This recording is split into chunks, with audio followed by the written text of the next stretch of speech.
Family pressures during Lunar New Year drive man to kidnapping. Recent studies have shown that many young people living in China suffer from rising anxiety and depression before the Lunar New Year holiday. Most of this is brought on by family pressure and the dread of facing your parents and all those nagging questions. Many are now volunteering to work overtime during the holiday, and more than one online manual has been written about how to dodge, avoid, or deter those annoying questions from nosy relatives.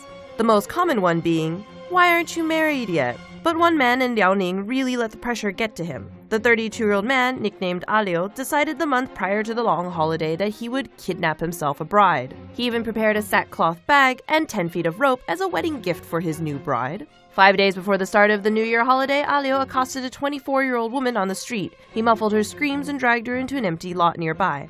After tying her up, A-Liu then spent nearly 3 hours attempting to convince her to marry him, explaining that he was in his prime, his parents had bought him a house, and he was gainfully employed. The woman was supposed to be meeting her boyfriend, and when she failed to show up, he called the police, who studied the CCTV footage. They found footage of the attack, and police eventually located the kidnapper and his reluctant would-be bride. A-Liu explained he was desperate to bring home a bride. He'd gone on multiple blind dates, but none of them had panned out, probably because they could smell the desperation, and finally decided kidnapping was the only way he would convince a woman to marry him.